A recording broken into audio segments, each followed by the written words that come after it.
इदम श्री सद्गुरुवे नमः। जन्म शताब्दी पुस्तक माला 99 संस्कृति की सीता को वापस लाएं डे 3। परम पूज्य गुरुदेव वंदे माँ। अंतस में मानो पहले ही प्रकट हो गए। हमने इस प्रवचन को शुरू किया, आज हम तीसरे दिन पर आ गए। पर जब हम साथियों के साथ बैठे हैं तो हम एक ही डेट पर तीनों रिकॉर्डिंग कर रहे हैं।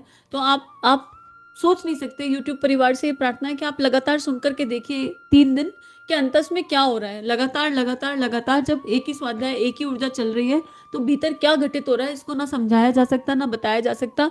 लेकिन एक प्रार्थना की जा सकती है कि आप समय दे रहे हैं, और आज की डेट में समय से ज्यादा महत्वपूर्ण कोई चीज नहीं है। आप समय दे रहे हैं इस स्वाध्याय को सुनने में, आप समय दे रहे हैं इस स्वाध्याय को आगे जन जन तक पहुंचाने में, तो निश्चित रूप से आपकी चेतना में वो जरूर घटित होगा जो महाकाल चाहते हैं, जो गुरुदेव चाहते हैं, जो आपके इष्ट चाहते हैं। आपके ईश्वर, आपके इष्ट की मर्जी के बिना ये आप तक पहुंचा नहीं है। और इसी क्रम में गुरुदेव कह रहे हैं कि चलो संस्कृति की सीता को वापस लाते हैं, आप और हम मिलकर ये कर सकते हैं। तो चलिए, हम संकल्पित हो चुके हैं, भाव संवेदनाएं जाग गई और हमें समझ में आ गया है कि अब ये बहुत मैंडेटरी है। अब ये संधि संधि काल का समय है, और अगर अब हम नहीं जागे तो फिर अब हम कब जागेंगे। ऐसा ना हो कि आज से 10-20 वर्ष बाद हम कहें कि अब हम काम करने को तैयार हैं। तब तक तो सतयुग आ चुका होगा। कितनी आत्माओं का सतयुग तो आ चुका है। सतयुग कहीं बाहर नहीं है, बस मेरा सतयुग जाग जाए। मैं एक सतयुगी आत्मा हूं या नहीं? अपने आप से प्रश्न पूछिए, क्या मैं एक सतयुगी आत्मा हूं? और अगर उत्तर मिल रहा है हाँ, तो आ गया ना हमारा सतयुग। बस ऐसे ही हर आत्मा ये कहना शुरू कर दे, मैं एक सतयुगी आत्मा हूं, तो आ गया सतयुग। सतयुग कोई बहुत दूर नहीं है, और ऐसा भी कुछ नहीं है कि बहुत प्रलय के बाद सतयुग आएगा। प्रलय हो तो रही है। हमारे अंतस में इतना मैल हो गया, भाई भाई को मार डाल रहा है पैसे रुपए के लिए, यही प्रलय। और कौन सी प्रलय की हम बात कर रहे हैं? और कोई प्रलय नहीं है। प्रलय तो केवल भीतर होती है, लेकिन हर प्रलय के भीतर एक आरंभ छुपा होता है। तो हम बस अगर कॉन्फिडेंस से कह सकते हैं कि हम अपने गुरु की संतान हैं, हम अपने गुरु के कहे अनुसार चलने की कोशिश कर रहे हैं। हर दिन हमारे अंदर बदलाव आ रहा है, फिर वो बदलाव चाहे 0.00001% हो तो चलेगा। एक बड़ा हंसी की बात बताती हूँ। किसी से एक बहन जी से किसी ने पूछा आपकी सैलरी क्या है? वो बोलती है मेरी सैलरी है 0.001 लाख। तो सामने वाला एक बार हिचकिचा गया कि ये क्या कहना चाह रही है। मैंने एक जोक पढ़ा, पर मुझे लगा यही तो सोच है, कितनी बढ़िया सोच है कि लाख में सोच रही है। 10,000 सैलरी थी, 10,000 सैलरी को डेसिमल में कन्वर्ट करके बता दिया, लेकिन हजार की बात ही नहीं करी, लाख की बात करी। तो कोई अगर हमसे पूछे हमारी वर्थ क्या है, तो हम इसी तरह का उत्तर सोच सकते हैं ना अपने लिए। हम इसी तरह का उत्तर सोच सकते हैं, हम महाकाल की संतान है, ये हमारी वर्थ है। हम क्यों अपने आप को दीनहीन माने? भावनाएं हैं भीतर, संवेदनाएं हैं, समय दे रहे हैं, स्वाध्याय सुन रहे हैं, गायत्री करते हैं, एक गायत्री मंत्र मुंह से निकल गया तो बड़ी कृपा है। नाम जप करते हैं, चीजों को जान रहे हैं, समझ रहे हैं, तो कैसे भगवान नहीं आएंगे? आएंगे। बस बात यह है, पता नहीं किस रूप में आके नारायण मिल जाएंगे। भगवान तो आ गए, हम पहचान ना पाए तो? अगर हमने पर चिंतन नहीं छोड़ा, अगर हमारी भेदभाव की दृष्टि है, तो भगवान कई बार सामने खड़े होंगे, हम पहचान नहीं पाएंगे। ऐसा ना हो जाए कि वो कहें मैंने तो दरवाजा खटखटाया था बेटा, पर तुमने कह दिया तुम काले हो, तुम गरीब हो, तुम अमीर हो, तुम ऐसे हो, तुम वैसे हो, और गाड़ी ट्रैक से उतर गई। और अब भगवान को बुलाने का कारण दूसरा है। अब भगवान को कद्दू मांगने के लिए नहीं बुलाया जा रहा। अब भक्ति भाव से भगवान का चिंतन और स्मरण किया जा रहा है, हे राम तुम आ जाओ। क्योंकि सीता को लाने की शक्ति केवल तुम में है। शक्ति तो हनुमान में भी थी, हनुमान चाहते तो ला सकते थे, क्योंकि हनुमान की अपनी कोई शक्ति नहीं थी, पर उसमें गरिमा नहीं थी, उसमें बात नहीं थी, गरिमा नहीं थी। हनुमान को भक्ति भक्ति का परचम लहराना था। तो भले ही आप हनुमान हो, पता नहीं, हो सकता है जो सुन रहे हो उनमें से कोई हनुमान स्तर का हो, नमन है आपकी चेतना को, लेकिन फिर भी राम की आवश्यकता तो है, फिर भी परम पूज्य गुरुदेव के उस बल की आवश्यकता तो है। तो आइए मिलकर देखते हैं कि गुरुदेव हमसे क्या कह रहे हैं। क्या गुरुदेव गुरुदेव पहली लाइन हमसे ये पूछ रहे हैं, एक क्वेश्चन मार्क के साथ आ रही है। गायत्री मंत्र, ओम भूर्भुवः स्वः तत्सवितुर्वरेण्यं भर्गो देवस्य धीमहि धियो यो नः प्रचोदयात्। गिद्ध गिलहरी बन सकते हैं क्या? ये प्रश्न है। उत्तर दे दीजिए अपने आप को। उत्तर हमें अपने आप को ही देना है, और अपने इष्ट को देना है कि क्या गिद्ध गिलहरी बन सकते हैं। हनुमान इस तरह की तो बात ही नहीं करी जा रही। गिद्ध कौन है? ये गिद्ध वो नहीं है जो लाशों को खाता है। ये गिद्ध वो है जिसने रावण से लोहा ले लिया, ये जानते हुए भी कि मेरी मृत्यु निश्चित है। लेकिन उसने कहा ऐसे कैसे तू भारतीय संस्कृति की सीता को ले जाएगा? रावण उड़ा जा रहा था, गिद्ध ने उड़ान और ऊंची कर ली। लेकिन उसने ये नहीं कहा कि मैं बस देखता रहूंगा, इधर उधर लोगों को इकट्ठा करूंगा, 4 लोगों से बताऊंगा अरे रावण जा रहा था, रावण ऐसा कर रहा था। उसने ये नहीं किया, उसने अपना पुरुषार्थ दिखाया, जबकि वो जानता था कि उसको उसकी मृत्यु निश्चित है। हम कहीं पर कोई हादसा होते हुए देखते हैं तो उसमें इंटरफेयर नहीं करते हैं, उसमें उसमें उसके सुख दुख में उलझते नहीं है, 4 लोगों को बताते हैं, पता हमारे सामने वाले घर में लड़ाई हो रही थी, हमारे सामने वाले घर में पति ने पत्नी को कूट दिया और हम चस्के लेकर बताते हैं बाजू में कूट दिया, और हम क्या कर रहे थे, हम मूक मूक मौन देख रहे थे कि एक पति ने पत्नी को कूट दिया, एक पत्नी ने पति को गालियां दे दी और हम देख रहे हैं, हमारे सामने हो रहा है। हमारी हिम्मत नहीं हुई कि हम उस घर में प्रवेश कर पूछे कि पुलिस को बुलाएं क्या, ये नैतिकता है, ये तरीका है मोहल्ले में रहने का। धमकाया नहीं गया हमसे जाकर, पहले थोड़ा धमकाना पड़ेगा ताकि शांत हो जाए। क्यों? क्योंकि जो चिल्ला रहा हो उसके सामने अगर आप महाकाल की धुनी लेकर के नहीं जाएंगे तो वो आपको भी निकाल देगा। जरा सा धमका दीजिए और उसके बाद वो शांत होकर बैठ जाएगा पुलिस के नाम पर। फिर बताइए कि लड़ाई झगड़े में कुछ रखा नहीं है, बात तो प्रेम की करते हैं। फिर बुलाइए अपने घर और पिलाइए एक राम नाम की चाय, और फिर वो न चाय ना परिवर्तन कर दे सामने वाले में। परिवर्तन कब होगा हमको नहीं पता, वो डेट महाकाल के हाथ में है। ये चाय हम बना नहीं रहे, ये हम पिला नहीं रहे, हम तो बस भगवान का नाम लेके अपना कर्म कर रहे हैं। तो ये तो एक उदाहरण है, ऐसा नहीं कि हर समय यही करना है। विवेक प्रज्ञा के साथ निर्णय लेना है और विवेक प्रज्ञा के साथ निर्णय लेकर चलना है, लेकिन हम मौन और मूक नहीं रह सकते।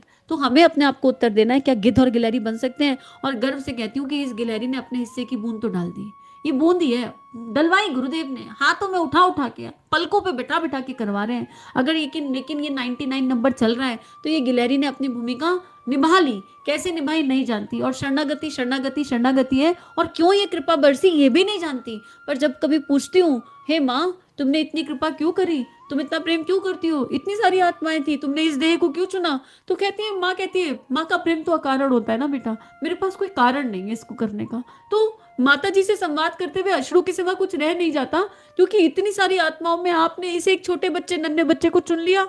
तो हाँ, उन्होंने चुन लिया, और मुझे गर्व है इस बात का कि मेरी माँ ने इस देह को चुना। ये देह उनकी है और उनके लिए समर्पित होने के लिए पूर्णतः सजग और तैयार है। वो जो चाहे, जैसा चाहे, जिस दिशा लेकर जाना चाहे, और अगर कोई बैरियर बने, कोई बाधा बैरियर बने, कोई विकार बैरियर बने, तो महाकाल अपना त्रिशूल चलाए और उसी क्षण देह को उठा करके ले जाए। ये देह धरती पर काम नहीं आ रही बेटे, चलो दूसरे लोग चलते हैं, तुम्हें ठीक ठाक जीवन देंगे अगले जन्म जब तुम काम आ जाओ। ये एक विकल्प, पुकार और प्रार्थना है कि जब तक सांस है, आपको लगे कि ये देह आपके काम आ रही है, तब तक सांस देना।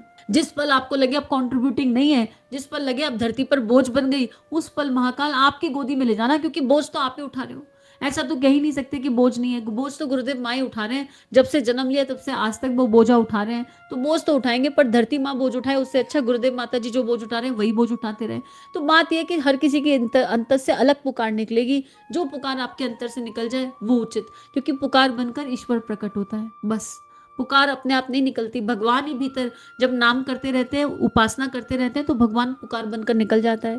तो गुरुदेव कह रहे हैं, क्या मैं जानता हूं आपके पास ताकत बहुत कम है, और आप इस प्रश्न के उत्तर में कह सकते हैं कि हमारे पास इतनी सामर्थ्य नहीं है कि हम इतना बड़ा काम कर सकें। लेकिन मैं आपको याद दिलाना चाहता हूं, कौन सा बड़ा काम?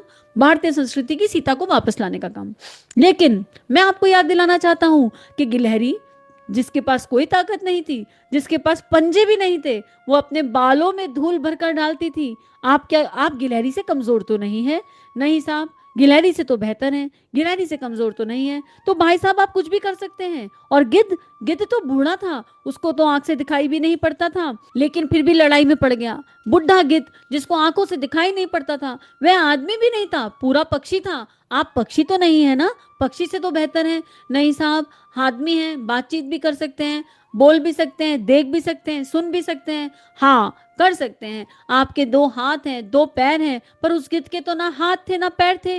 बेटे, जब बूढ़ा गिद्ध युद्ध के लिए खड़ा हो सकता है, तो आप क्यों नहीं हो सकते? ग्वाल बाल पहाड़ उठाने के लिए, अपनी सहायता देने के लिए लाठी और डंडे लेकर के खड़े हो सकते हैं। उनके पास कोई क्रेन नहीं था, उनके पास कोई दूसरी चीज नहीं थी जिससे कि पहाड़ उठाया जा सके, कोई भी संबल नहीं थे, कुछ भी, कोई भी नहीं था। वहां जानवर हाँकने की लाठियां थी और उन्हें ही लेकर के वो खड़े हो गए। यहाँ पर गुरुदेव कहना ये चाह रहे हैं, जिसके पास जो है ना, वो उसे लेकर के खड़े हो जाओ।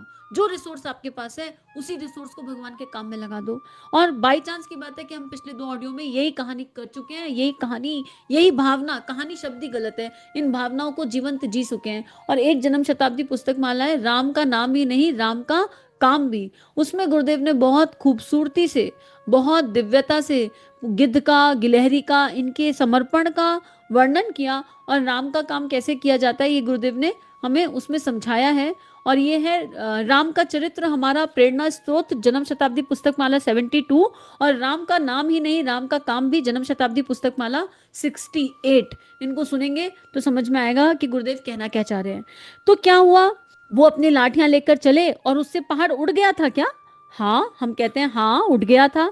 क्यों? क्योंकि ऊंचे उद्देश्य के लिए भाव भरे प्राणवान व्यक्ति, ऊंचे उद्देश्य के लिए भाव भरे प्राणवान व्यक्ति प्राण भरी सांस लेकर जब खड़े हो जाते हैं तो उनको भगवान की सहायता मिलती है।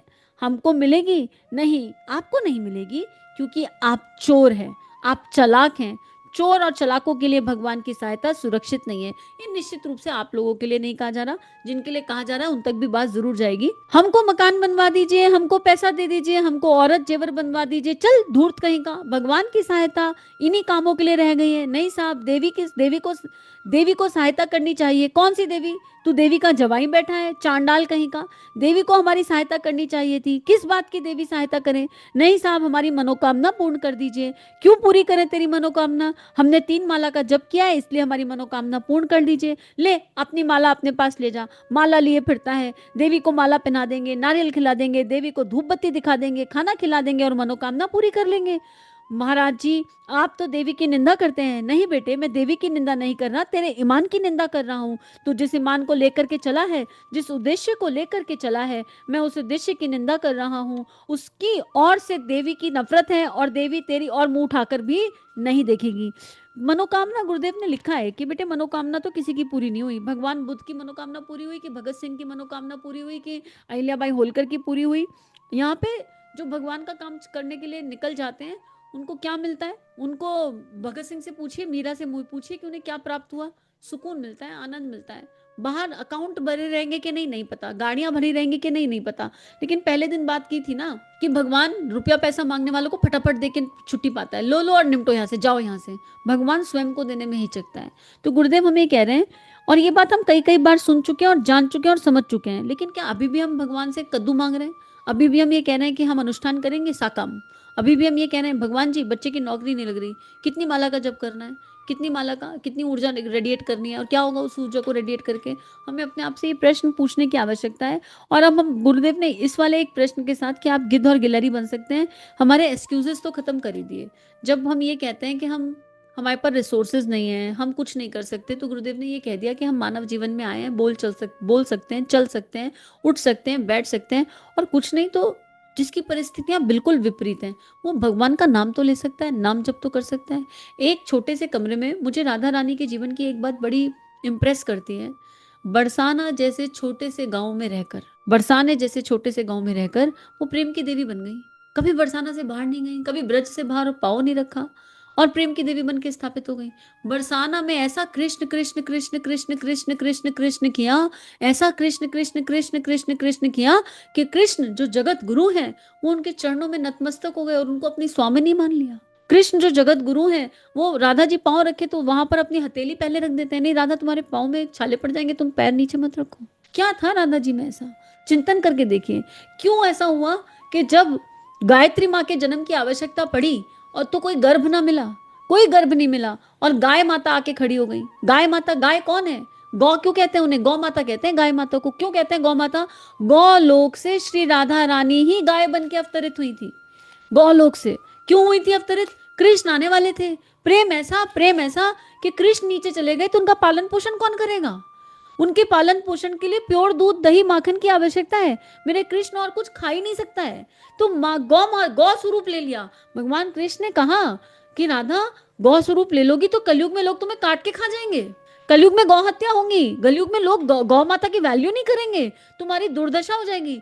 वो बोली कोई बात नहीं कृष्ण, मैं तो बस तुमसे प्रेम करती हूँ और मुझे तो हर किसी में कृष्ण दिखाई देता है। तो ये गौ का दूध जो जो पिएगा मुझे उसमें कृष्ण नहीं दिखाई देगा, मुझे लगेगा मैं तुम्हारी सेवा कर रही हूँ। और इतने इतने लंबे काल के लिए देख लीजिए गौ माता की क्या हालत है। और जब ब्रह्मा को अनुष्ठान करना था और माँ गायत्री का जन्म होना था तो कोई गर्भ नहीं मिला। क्यों? गायत्री को उठाने के लिए कौन सी शक्ति चाहिए? प्रेम की शक्ति चाहिए। गायत्री प्रेम की नींव पर गायत्री प्रकट होती है, प्रेम की दिव्य नींव है। तो गौ माता आके खड़ी हो गई और गौ माता के गर्भ से गायत्री माँ का जन्म हुआ, इसलिए उसका नाम है गाय प्लस त्री, गायत्री। और त्री कौन? जो त्रिदोषों से बाहर निकालती है, जो त्रिदेवों की एनर्जी को हमारे भीतर ले आती है। हमें त्री शब्द का अर्थ पता है? त्री जो हमारे ईड़ा पिंगला सुषुम्ना को बैलेंस करती है, इसलिए गायत्री करे बिना राधा कृपा नहीं मिलती। गायत्री का परिणाम है राधा। राधा प्रेम है, राधा प्रेम की अद्भुत शक्ति है। राधा, लेकिन विवेक चाहिए इस प्रेम को जीने के लिए, इस प्रेम को जीने के लिए शक्ति, साहस चाहिए। राधा के अंदर साहस था। आप देखिए श्री जी को उठाकर श्री जी का चिंतन करके देख लीजिए, श्री जी ने तो अपने लिए शायद ही कभी सोचा हो, कभी सोचा ही नहीं, वो कृष्ण के ऊपर कुछ सोच ही नहीं पाई। और वैसे तत्व दृष्टि से तो एक ही है, भेद नहीं है दोनों में, लेकिन लीला लीला दिखाने के लिए उन्होंने दो स्वरूप लिए। राधा और कृष्ण ऐसे हैं जैसे दूध और सफेदी। जब दूध कहते हैं तो सफेदी अलग करनी पड़ती है क्या? नहीं अलग करते, करनी पड़ती, बाय डिफॉल्ट आती है। राधा और कृष्ण ऐसे हैं जैसे चांद और चांदनी, अपने आप ऑटोमेटिकली कुछ चीजें ऐसी है जो बाय डिफॉल्ट होती हैं। तो वैसे वो तत्व दृष्टि से भेद नहीं है, सो हम ही है। राधा जब सांस लेती है तो कृष्ण में प्राण आता है, और जब कृष्ण प्राण सांस लेते हैं तो राधा में प्राण आता है। तो बरसाने जैसे छोटे से गांव में रहकर कोई पद यात्रा नहीं करी, कुछ नहीं किया, और फिर भी प्रेम की देवी सर्वोच्चतम स्थान पर जाकर के बैठ गई। कैसे? और बैठना नहीं चाहती थी, ऐसा थोड़ा कि राधा जी चाहती थी कि उन्हें सर्वोच्चम स्थान मिले, पर कृष्ण की खुशी ही उसमें थी, और कृष्ण की खुशी के आगे उन्हें कुछ समझ ही नहीं आता, कृष्ण के आनंद के आगे उन्हें कुछ समझ ही नहीं आता। तो हम तो उस देश में हैं, हम तो उस धरती पर हैं जहां राधा, सीता, मैत्री, गार्गी जैसी नारियां आई हैं जिनका प्राकट्य हुआ है, और उस प्राकट्य के बाद उन्होंने क्या क्या नहीं किया। अहिल्याबाई होलकर तो भक्तिमती थी, अहिल्या की भक्ति बड़ी दिव्य थी। जरा ध्यान से देखिए, पढ़ के देखिए, गजब की भक्ति थी उनके पास भगवान शिव के प्रति, शिव शंभू, लेकिन उस भक्ति में साहस था। कौन कौन सी प्रथाओं को उन्होंने तोड़ मरोड़ के फेंक दिया, उस समय की कुरीतियों को तोड़ मरोड़ के फेंक दिया। और हम आज के युग में दहेज प्रथा के खिलाफ खड़े होने में घबराते हैं। हम आज के युग में गुरुदेव की ये कही भी बात कि अपने बच्चों की शादी में 5 लोग बुलाना इधर से और 5 उधर से, इसको जीने में कतरा रहे हैं। सोच के देखिए, हम इस अहिल्याबाई की संतान है, हम इस माँ सीता की संतान है कि हम सोच रहे हैं हे भगवान 5-5 को बुलाया तो रिश्तेदार क्या कहेंगे, मुंह तोड़ देंगे, हमें उनसे डर लग रहा है। अरे कब खत्म होगा ये डर? आगे ऐसा समय आएगा कि खिलाने के लिए रोटी नहीं रह जाएगी, इतना खाना वेस्ट होता है। शादियों में जितना खाना वेस्ट होता है ना आज की डेट में, अगर उसका हिसाब किताब और डेटा लगा लिया जाए तो जितने इंडिया में भूखे मर रहे हैं ना, भूखे नहीं मरेंगे। इंडिया में रेट गूगल करके देखिए, आउट ऑफ हंगर कितने लोग मरते हैं। कोरोना में लोग मरे तो हाहाकार मच गया, आउट ऑफ हंगर भी लोग मर रहे हैं भारत में। यहाँ तो हम उस देश में हैं जहां प्रधानमंत्री ने कभी यह आह्वान किया था कि भारतीयों, मैं अपने भारतीय साथियों से आह्वान करता हूं कि एक समय का उपवास रख लो। आप जब एक समय का उपवास रखेंगे तो जो अन्न बचेगा वो उन लोगों तक पहुंच जाएगा जो भूखे प्यासे रहते हैं। ये उपवास का विज्ञान है। एक उपवास का विज्ञान बायोलॉजिकल है, एक उपवास का विज्ञान आध्यात्मिक है, पर एक उपवास का विज्ञान आराधना भी है। उपासना, साधना, आराधना, उपवास में तीनों छुपी हैं। इंटेंशन होनी चाहिए, इंटेंसिटी होनी चाहिए। तो हमारे समाज में इस, अगर हम भारतीय संस्कृति को झांक करके देखेंगे तो फिर किसी भी देवी से सीखा जा सकता है। चाहे दुर्गा से सीख लो, चाहे राधा से सीख लो, चाहे काली से सीख लो, पर देवियों के नाम पे लड़ना तो बंद करें, तब तो सीख पाएंगे। तेरी गायत्री है, मेरी राधा है, तेरी दुर्गा है, मेरी अम्बा है, तेरी भवानी है।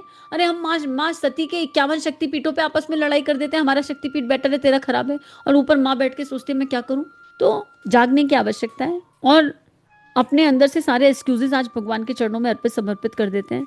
अब हम ये नहीं कहेंगे कि हम भगवान का क्या ही काम कर सकते हैं, बहुत कुछ कर सकते हैं। ये तो बात गुरुदेव ने हमें बिल्कुल नीट एंड क्लीन तरीके से समझा दी, और जो आप लोग कर रहे हैं और जो साथ दे रहे हैं उसके लिए बहुत बहुत आभार।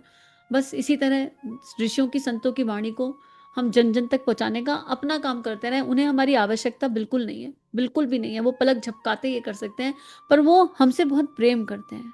वो परमात्मा हमसे बहुत बहुत बहुत प्रेम करते हैं, और वो जानते हैं कि मानव जीवन अगर मिला है तो कोई तो लक्ष्य होगा ना, कोई तो उद्देश्य होगा।